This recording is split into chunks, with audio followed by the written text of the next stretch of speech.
Hello everyone. What are the environmental requirements for education sector? Sa mga school, especially sa secondary and tertiary level education. Marami ng mga activities, mga services offered sa education na maaring merong karampatang regulation. At dahil merong tayong mga major environmental laws and its implementing rules and regulation, kasama din ang education sector na dapat nagko-comply dito. Sa ating bansa, sa ating bansang Pilipinas, meron tayong 1978 Philippine Environmental Impact Statement System or Presidential Decree 1586. At dito po, kapag ang isang eskwelahan ay ang lot area occupied is more than 1 hectare. Siya po ay covered ng Philippine Environmental Impact Statement System to secure environmental compliance certificate. Sa kabilang banda, may mga education sector like sa mga elementary school na hindi naman naabot ng 1 hectare or 10,000 square meter. Lalong-lalo may mga private school na maliit lang din ang area occupied. So they can opt to secure certificate of non-coverage. Yan po ay isang legal environmental requirement for infrastructure project, especially yung mga buildings na nandyan po sa ating mga eskwelahan. Sa Republic Act 9275 and its implementing rules and regulation DAO 2005-10, sa education, marami ding nag-generate na wastewater. Ang ating mga estudyante, ang ating mga faculty, ganun din ang mga staff, may mga resident security guard din. Minsan meron ding dormitory pa. Kaya daily merong wastewater generation at itong wastewater na to, this may alter the quality of water bodies within the vicinity of the school. So, kailangan kumuha ng wastewater discharge permit sa DNR-EMB dahil sa kanilang wastewater generation and discharges. Typical sa mga school ay merong mga septic tank, mga oil ingress interceptor dahil may mga kantin, or sa mga malalaking eskwelahan, lalo merong mga laboratories, may mga wastewater treatment plant or sewage treatment plant. So, sa isang batas, RA 9275, ang mga school kailangan din kumuha ng wastewater discharge permit. This is a legal authorization to discharge wastewater into the environment. Another way na kailangang tingnan, kailangan daanan ng eskwelahan, lalo na ng mga ng management, ang pag-generate ng mga hazardous waste, lalo kung may mga laboratory, lalo kung may mga ginagamit ng mga chemicals, may mga experimentation, may mga research inside the school.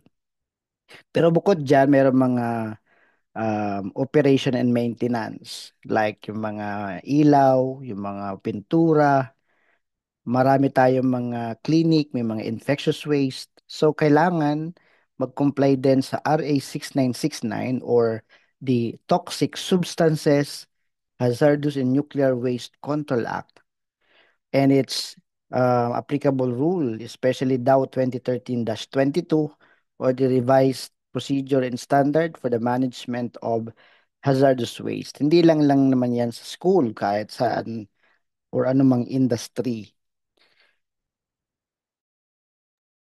So kapag nag-generate tayo ng hazardous waste, lalong-lalo kung mga toxic chemicals, we need to register as hazardous waste generator at dapat magkaroon tayo ng DNR ID number. Ang iba tawag dito DNR Hazardous Waste Generator ID. isang identification number na binibigay ng DENR EMB sa mga registered waste generator. So lahat ng hazardous waste na na-generate sa ating school, hindi naman siya basta tinatapon, kailangan ng appropriate handling at iyan yung papasok ang mga waste transporter.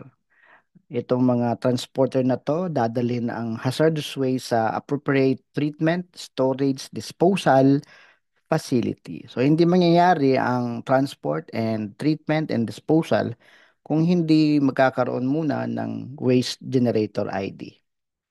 So isa yan sa kailangan i-comply ng management ng mga schools, itong DNR Hazardous Waste Generator ID. Minsan, ang ating mga eskwelahan, meron yung mga backup power supply. Siyempre, eskwelahan eh. Lalong-lalo sa secondary and tertiary level education. Kung government, yan, meron yan. Kung private, all the more talagang yung comfort ng student, tinitingnan. Lalong-lalo, in case of power failure, dapat tuloy-tuloy ang learning. Kaya naman, merong mga generator set ang mga eskwelahan. Meron yung mga backup na power supply.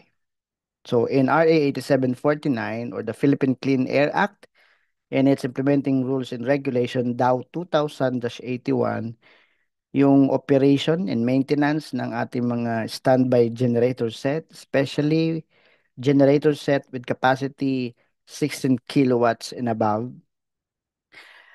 Kailangan po ito ng permit to operate from DNR EMB Regional Office.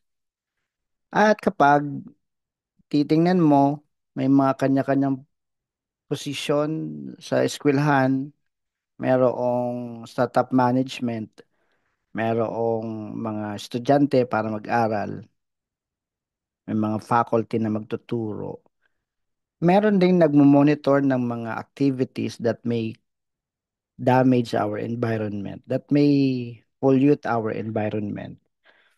Sa ating mga discharges ng wastewater, sa ating mga generation, disposal ng hazardous waste, sa mga emissions ng ating mga equipment, kailangan merong person in charge in monitoring these activities. Discharges, emission, waste generation, minomonitor po ito ng isang tinatawag na Pollution Control Officer.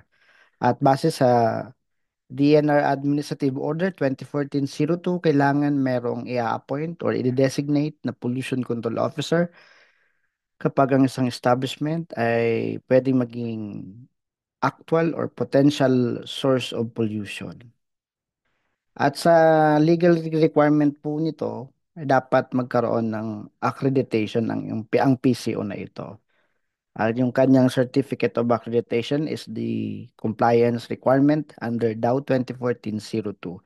At kung merong multiple campuses, bawat campus kailangan ng isang PCO.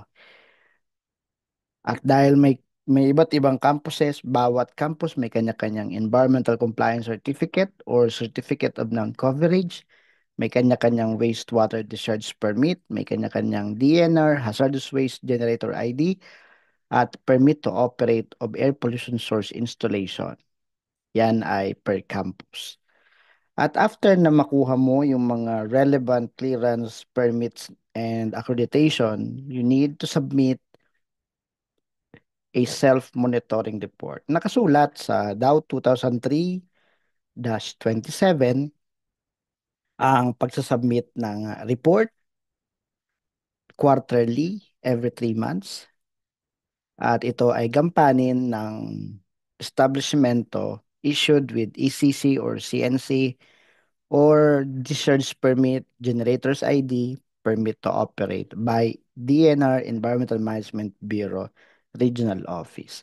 So I hope may natutunan po kayo, lalong-lalo sa ating mga operator, management ng education sector, sa primary, secondary, tertiary level education or anumang education-related establishment, even yung mga training center at iba pang mga regulated. Salamat po ng maraming marami and If you want to know more about environmental compliance, requirements, management procedures, please subscribe to this channel. Please share this video. Please like this video. Thank you very much, everyone, and have a great day. God bless us all.